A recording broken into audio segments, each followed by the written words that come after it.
आज हम लोग इस गल्फ वॉर में कहाँ-कहाँ हम लोगों के लिए अपॉर्चुनिटीज़ है और कहाँ हमें थोड़ी सावधान रहने की आवश्यकता है, इसका हम लोग एक क्विक रिव्यू करेंगे। सबसे पहले बिटकॉइन। बिटकॉइन में आप देख सकते हैं चार्ट में कि इसमें थोड़ा कॉन्ट्रेरियन प्ले हुआ है। वॉर के बाद से यह आप चार्ट में देख सकते हैं कि ये कंसोलिडेशन के जोन से निकलने की कोशिश कर रहा है और अभी जो ताज़ा हालात है वो लगभग यही बतला रहा है कि जिस तरह से ईरान और इजराइल के बीच जबरदस्त संघर्ष हो रहा है, उसी तरह यहाँ बिटकॉइन में भी बायर्स और सेलर्स के बीच में जबरदस्त संघर्ष हो रहा है और इस ब्रेकआउट के लेवल को बचाने के लिए जी-तोड़ मेहनत हो रही है। मार्च के महीने में अब तक लगभग $1 बिलियन से ज्यादा का IETF का परचेज हो चुका है और ऑप्शंस पे भी लगता है इसमें कुछ बाइंग हो रही है, लेकिन अगले 1-2 दिन में ही ये समझ में आएगा कि ये ब्रेकआउट का लेवल बिटकॉइन बचा पाता है या नहीं। अब मैं आपको दिखाऊंगा दो और क्रिप्टो करेंसीज का चार्ट। ये एक सोलाना का चार्ट है, ये काफी नीचे है और लगभग बहुत वैल्यू बाई, यहाँ देखने से काफी वैल्यू बाई लग रहा है। इसी तरह इथेरियम का चार्ट है, दोनों का चार्ट लगभग एक ही तरह का है और ये भी काफी वैल्यू बाई लग रहा है। अब एक बार इक्विटी मार्केट की तरफ, और इक्विटी मार्केट को दिखाने के साथ साथ मैं आपको इसमें अपना खुद का एक पोर्टफोलियो दिखाना चाहूंगा जो कि मैं सिर्फ ETF को लेकर के बनाया हूँ। इस पोर्टफोलियो में सिर्फ ETFs हैं, वर्ल्ड मार्केट के कुछ ETFs हैं, कुछ कमोडिटीज के ETF हैं और कुछ ETF इसमें इंडियन इक्विटी मार्केट के भी हैं। और ये पोर्टफोलियो मैं लगभग पिछले 3-3.5 साल से इसको मैं देख रहा हूँ और इसे मैं लगभग SIP मोड में चलाता हूँ। इसके बारे में डिटेल मैं आपको बताऊंगा, आज सिर्फ एक क्विक अपडेट इसका कर देता हूँ। आप देख सकते हैं कि इसमें जितने भी प्रोडक्ट्स हैं ये सारे के सारे, कोई भी किसी भी कंपनी का स्टॉक नहीं है, सब में ETF है। इंडियन मार्केट्स के हैं, फॉरेन के हैं, आप सिल्वर का देख सकते हैं ETF, गोल्ड का देख सकते हैं, ये नैस्डैक का ETF है, ये S&P का ETF है, ये मिड कैप का ETF है, दवाई की कंपनियों का ETF है, बैंक का ETF है, निफ्टी का ETF है, सरकारी बॉन्ड्स का भी ETF है मेरे पास और कुछ लिक्विड ETF भी है। और इस पोर्टफोलियो को आप देखिएगा कि इतने मार्केट गिरने के बावजूद भी पिछले 4 साल का ये मेरा एब्सोल्यूट रिटर्न लगभग 35% है, जो कि अच्छा ही कहेंगे। और अगर मैं थोड़ा और डीप जाऊं और आपको इसका XIR दिखलाऊं तो वो लगभग 15.6% है, जो कि बहुत अच्छा माना जाता है पिछले 4 साल के लिए। और खास करके अभी ऐसे माहौल में जब मार्केट काफी गिरा हुआ है तो 15% का XIR बहुत ही अच्छा है। अब XIR क्या होता है, आप इसको देखने के लिए गूगल कर सकते हैं और अगर फिर भी समझ में ना आए तो आप कमेंट में जरूर लिखिएगा, मैं आपको एक वीडियो से इसको जरूर समझाने की कोशिश करूंगा। तो अब मैं आता हूं उन सारे ETF के लिस्ट को आपको दिखलाता हूं जो कि मैंने सेलेक्ट किए हैं अब अपना रिटायरमेंट के बाद के पोर्टफोलियो को कंस्ट्रक्ट करने के लिए। इसलिए कि मेरे रिटायरमेंट के बाद का जो अब एक नया पोर्टफोलियो मैं बनाऊंगा उसमें टोटल ETFs रहेंगे। अब सवाल पैदा होता है कि ETF ही क्यों? देखिए, ETF के साथ सबसे शानदार बात ये होती है कि इसमें आपको एक मिक्स पैकेज मिल जाता है। आप अगर इंडिविजुअल स्टॉक्स को बाय करते हैं, आप कितने भी अच्छे स्टॉक पिकर हो, आप अगर 50 चुनिएगा तो उसमें हो सकता है 20 पिट जाए, हो सकता है 25-30 पिट जाए। लेकिन ETFs अगर आप चुनिंदा ETFs को लेते हैं तो आप उसमें गलत होने की संभावना आपकी कम रहती है, खास करके अगर लॉन्ग टर्म एवरेजिंग को देखा जाए तो। और दूसरी बात ये होती है कि इस तरह के माहौल में जबकि मार्केट ऑलमोस्ट फ्री फॉल के स्टेज में चला आता है, इस समय आप कौन सा स्टॉक को बाय करें, किसको एवरेज करें, वो काफी खतरनाक काम होता है और अच्छे फंड मैनेजर भी इसमें फेल कर जाते हैं। लेकिन ETF एक ऐसा चीज है कि आप गिरते हुए मार्केट में इसको धीरे धीरे करके एवरेजिंग करके बाय कर सकते हैं। तो आइए मैं आपको लिस्ट दिखलाता हूँ ETFs का। इस लिस्ट में सबसे ऊपर है निफ्टी का 20, निफ्टी 50 का ये ETF है, मिड कैप का ETF है, स्मॉल कैप का भी ETF है और हैंगसेंग का एक ETF है। इसमें हांगकांग की लिस्टेड कुछ कंपनियां हैं। कौन कौन सी हैं ये सारा आपको दिखलाऊंगा।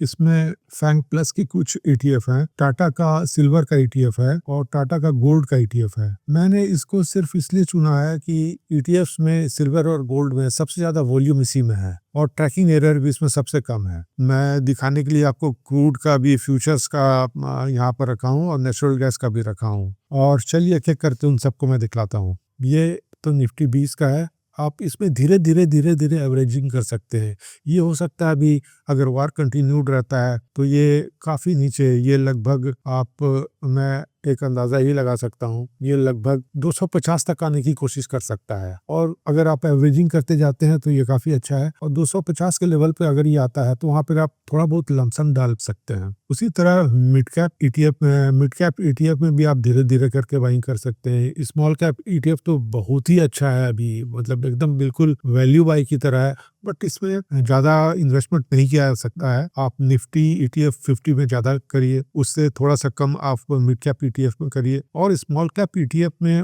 और भी कम करिए। यानी कि आप लगभग 70%, 30% इस तरह का आप एक प्रोपोर्शन बना सकते हैं, या 60%, 30% और 10% स्मॉल कैप में। अब आपको मैं दिखलाता हूँ, ये हैंगसेंग का ईटीएफ है।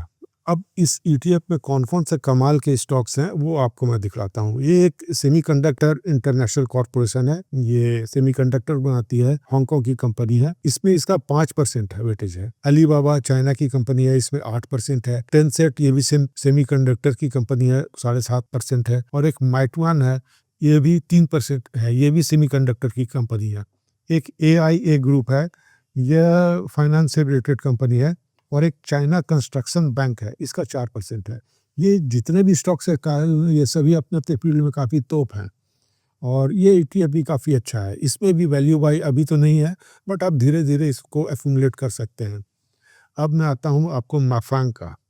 ये मिराई का एक NYSE मैफांग प्लस ईटीएफ है। इसके पोर्टफोलियो में मतलब ये स्टार स्टडेड है। आप इसका पोर्टफोलियो देखिए, अल्फ़ाबेट यानी कि गूगल 11%, एनवीडिया 11%, मेटा यानी कि आप सब लोग परिचित हैं इसे 11%, अमेजॉन 10%, एप्पल 10%, माइक्रोसॉफ्ट 9%, नेटफ्लिक्स 8%।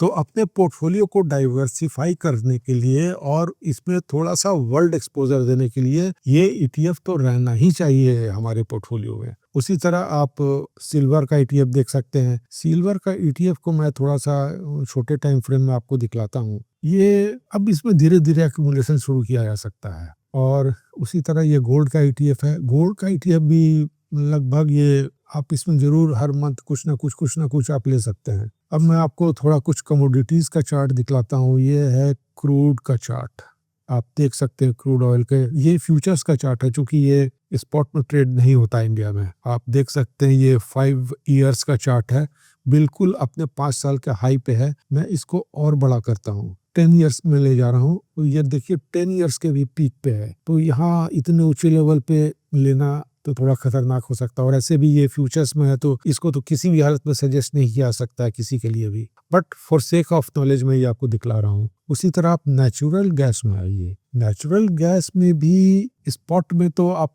इसको बाय नहीं कर सकते, ये MCX में ये भी फ्यूचर्स में ही ट्रेड होता है। और नेचुरल गैस का एक मिनी वर्जन भी आता है जिसमें कि थोड़ा सा कम पैसा लगता है। बट आप अगर नेचुरल गैस अभी थोड़ा, चूंकि गल्फ ऑफ हॉर्मुज में अभी क्राइसिस है और गैस को लेकर के काफी मारामारी होगी अभी वर्ल्ड में, और हो सकता है इसके दाम काफी बढ़े, तो ये भी मे बी, बट ये फ्यूचर्स में है तो ये भी एडवाइजेबल नहीं हो सकता। बट अगर कोई रिस्क लेना चाहते हैं, किसी का अगर एपेटाइट बहुत बड़ा है, तो यहाँ पर नेचुरल गैस के मिनी में एक्सपोजर लिया जा सकता है कुछ फॉरवर्ड कॉन्ट्रैक्ट्स में, अप्रैल या मई के एक्सपायरी का। उसी तरह एक और ETF है जिसका वो भी मिराई का है। ये S&P 500 के टॉप 50 कंपनी का ETF है, और ये भी शानदार है। इसकी कंपनियों का आप लिस्ट देखिए, Nvidia 12.8%, Apple 10.6%, Microsoft 8.8%, Amazon 6.5%, Broadcom 4.3%। यहाँ पर मुझसे लिखने में मिस्टेक हुआ है।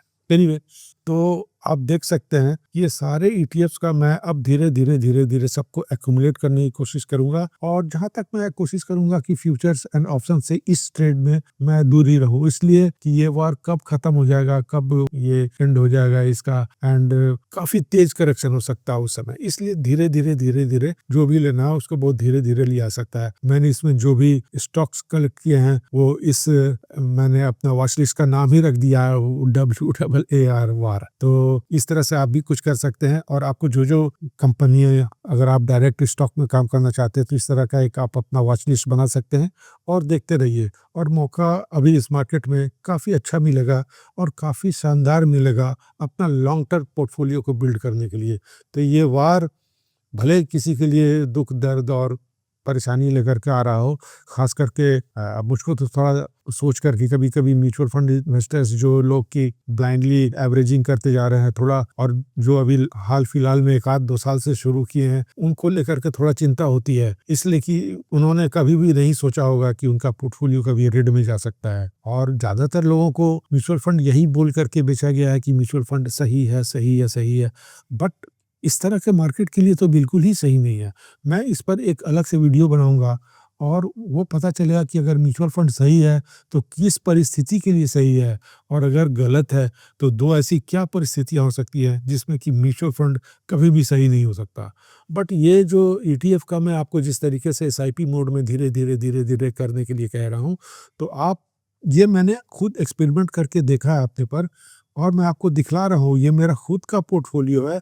और इतने वार होने के बाद, मार्केट के करेक्शन होने के बाद भी अभी भी इसमें 34% का रिटर्न है।